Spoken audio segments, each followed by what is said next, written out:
नमस्कार, मैं हूं मेघा सखवानी और आप देख रहे हैं एटीवी न्यूज राजस्थान। आइए जानते हैं देश विदेश से जुड़ी कुछ बड़ी खबरें। जयपुर में जमीन का सौदा करने आए युवक से लूट का मामला सामने आया। राजधानी जयपुर के मुहाना इलाके में मंगलवार शाम को एक व्यक्ति और उसके दो साथियों पर हमला कर बदमाशों ने 71 लाख रुपए लूट लिए।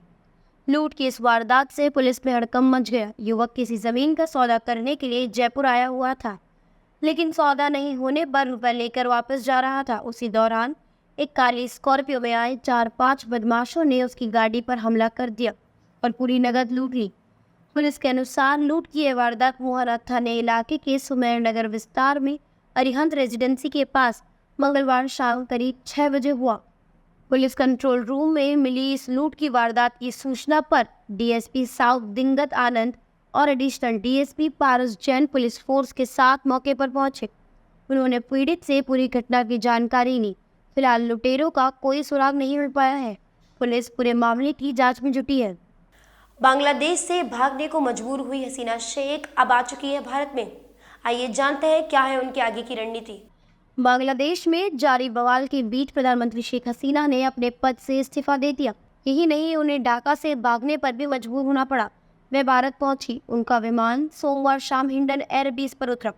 यहाँ उनकी अगवानी राष्ट्रीय सुरक्षा सलाहकार अजीत डोभाल ने की। हिंडन एयरबेस पर ही डोभाल और शेख हसीना की मीटिंग भी हुई। ऐसा माना जा रहा है कि इनमें आगे की रणनीति उन्होंने चर्चा की। वहीं बांग्लादेश के ताज़ा हालात को लेकर प्रधानमंत्री नरेंद्र मोदी ने हाई लेवल बैठक की। इसमें अजीत डोभाल, विदेश मंत्री एस जयशंकर, रक्षा मंत्री राजनाथ सिंह, गृह मंत्री अमित शाह भी शामिल हुए। इजराइल पर ईरान के हमले से पहले अमेरिका ने झोंकी ताकत।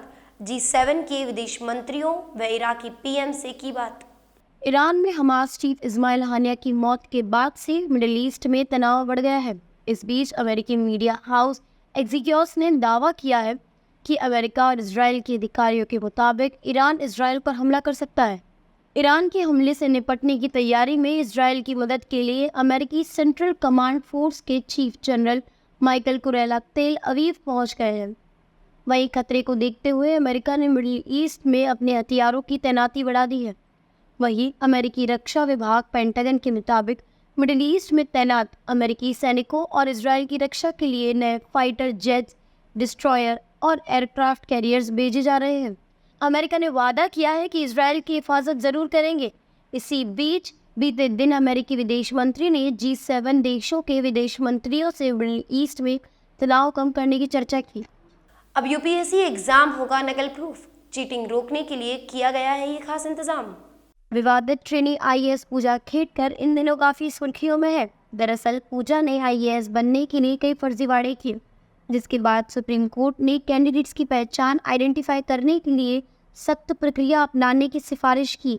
सुप्रीम कोर्ट की इस सिफारिश के बाद अब 12 फर्जी कैंडिडेट्स पकड़े गए हैं, जिनका सरकारी नौकरी के लिए चयन तो हो गया, लेकिन इनके डॉक्यूमेंट्स में गड़बड़ी होने की वजह से इनकी नियुक्ति तत्काल प्रभाव में रोक दी गई है। रिपोर्ट्स के अनुसार इस पहल के तहत परीक्षा केंद्रों में उपस्थित उम्मीदवारों की पहचान के लिए आधार आधारित फिंगरप्रिंट प्रमाणीकरण या उनकी तस्वीर ली जाएगी। साथ ही उनके ई एडमिट कार्ड पर मौजूद QR कोड भी स्कैन किया जाएगा। इसके अलावा परीक्षा हॉल में लगे CCTV कैमरा की निगरानी के लिए आर्टिफिशियल इंटेलिजेंस यानी AI का इस्तेमाल किया जाएगा। ये AI संदिग्ध गतिविधियों का पता लगाने और अलर्ट जारी करने के लिए सक्षम होगा। राजस्थान में कांग्रेस MLA मुकेश भाकर सत्र से निलंबित, मार्शलों ने निकाला बाहर। राजस्थान विधानसभा में बीते सोमवार को जमकर हंगामे की स्थिति बन गई, जब अध्यक्ष वासुदेव देवनानी ने कांग्रेस विधायक मुकेश भाकर को सदन से सस्पेंड कर दिया। इस दौरान अन्य कांग्रेस विधायक भड़क गए और मुकेश भाकर को बाहर निकालने आए मार्शलों पर ही भिड़ गए। इतना ही नहीं, हंगामे के बाद नेता प्रतिपक्ष टीकाराम जूली के नेतृत्व में विपक्ष के विधायक में धरना दिया और सदन में ही चादर बिछाकर बैठ गए। इनका वीडियो भी सामने आ रहा है। कांग्रेस के विधायकों ने जमीन पर बैठकर भजन गाया, सबको सन्मति दे भगवान। साथ ही मांग की कि विधायक भाकर का निलंबन बहाल किया जाए। कांग्रेस विधायकों का आरोप है कि मुकेश भाकर को बाहर निकालने आए मार्शलों में महिला विधायकों के साथ धक्का मुक्की की। इसी के साथ सदन में महिला विधायकों की सुरक्षा पर सवाल उठने लगे। विधायकों ने दावा किया कि मार्शल ने सदन में महिला एमएलए का हाथ पकड़ा और उन्हें धक्का दिया। इस वजह से उन्हें काफ़ी चोटें भी आई। अगर महिलाएं सदन में ही सुरक्षित नहीं है तो बाहर कैसे रहेंगी?